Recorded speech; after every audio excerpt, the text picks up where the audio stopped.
Okay, we're going to talk about a very important mineral, potassium, okay? Why is it so important? Well, number one, because we need so much of it. Out of all the nutrients, vitamin A, vitamin B, calcium, magnesium, potassium, being a mineral, is needed in large amounts. I'm talking 4,700 milligrams, okay? Because it's used in all the cellular reactions. It's also used to store your sugar in your liver and your muscle. Now, let's explain what I mean by that. Stored sugar is a good thing. We need to store some sugar to be able to handle quick release of energy. And glucose, being the molecule of sugar, if you stick them together in a group, they're called glycogen. So glycogen is the storage of glucose, mainly in the liver, mainly in the muscles, and it's used like, it's very instant, so you can regulate that. So we need that. It just so happens potassium is the mineral that allows glucose to be stored as glycogen. So for every glucose molecule, you need one potassium molecule or element. So that's one thing, okay? So let's say you're deficient in potassium. That means you're not going to store the glucose as well. So if you don't store glucose, your body then stores more fat. Yeah, so that's interesting. So a couple other points. Where do you get your potassium? Mainly from vegetables, but you can even get it from animal proteins as well. But, like the greens, the leafy greens, beet tops are really high. Avocados are very, very large amounts in avocados. So how do we know we're getting enough potassium?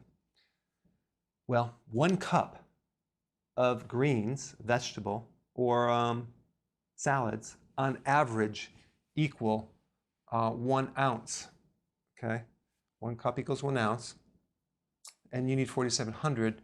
So you're gonna need about between 8 and 10 ounces, or 7 to 10 cups. Okay, or 7 to 10 ounces. That would be like one of those salad containers or bags of salad that you see at the grocery store. You just need one of those per day. It's not too much, right? When you take a cup of salad, I'm not talking about like pack it down extremely tight.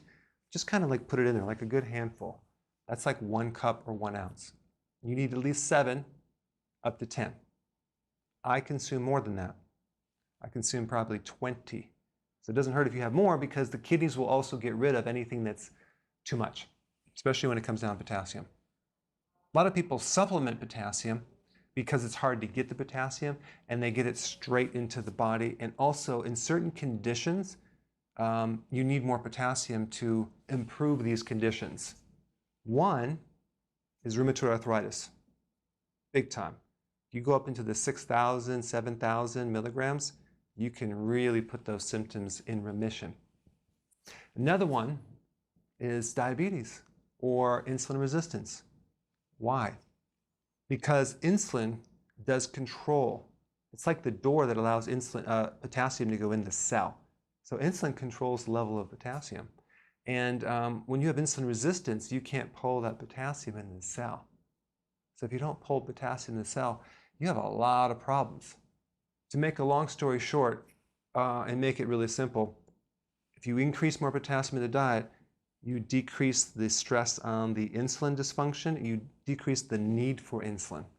So having a little more will actually help insulin resistance and diabetes. Okay, so they both work kind of like a teeter-totter. If you have enough potassium, you won't have sugar cravings. Why? Because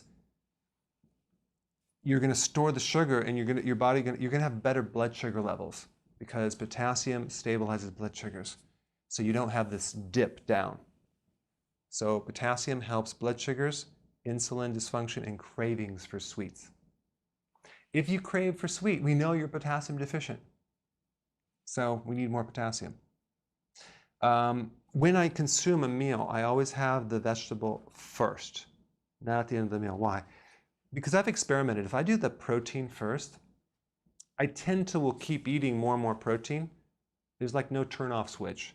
versus the vegetable first, which gives me the potassium, and it kind of turns off that hunger, and I don't eat as much protein. My son, for example, he'll sit down and eat chicken wings. He can eat, I'm talking like massive quantities. So I get him to have the vegetable first, and then he doesn't need as much protein because we just need like 3 to 6 ounces. So I always have the vegetable first for that reason. When you consume potassium, you help get, you balance the sodium. Okay, so we need this potassium-sodium ratio. So we need 4 times as much potassium as sodium. And that's why we need this. Most people have way too much sodium and not enough potassium. So they're going to retain fluid.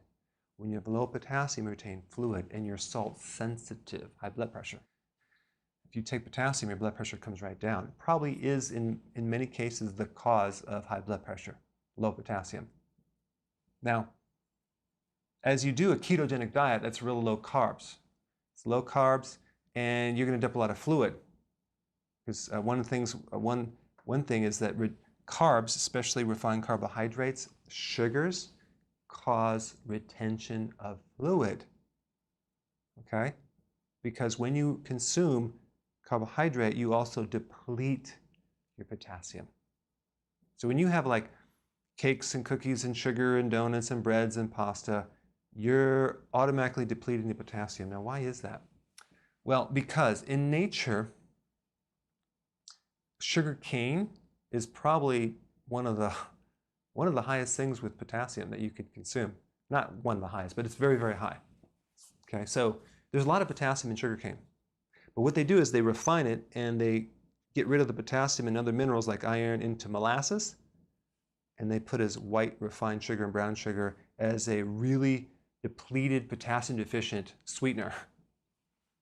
When you consume this refined sweetener over here without the mineral, you tend to, your body almost like starts to deplete. It's a potassium depleter. It's almost like your body will start trying to recombine that glucose with sugar and starts pulling from reserves. So in other words, to make a long story short, when you consume sugar, I'm trying to make this really simple.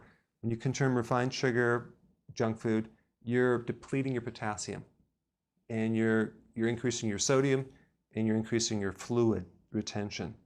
So when we cut that out, you dump a lot of fluid. Okay, so you can drop a lot of weight in 1 week. That's good, but you better put your potassium back in there because if you're dumping a lot of fluid, you need to put the hydration back in there so you have the volume of fluid, not just water. You need the electrolytes, okay, that help the connectivity. So when people do the ketogenic diet and they feel really tired, boy, you just need to add a little potassium and boom, the energy comes up. Sometimes a little sodium. Even with low blood pressure, you need potassium and sodium to help get more fluid in there, not just water. So our bodies need fluid. Okay, so I wanted to just give you an overview of potassium and what it can do and how important it is. So make sure you eat your vegetables on this program. Thanks for watching.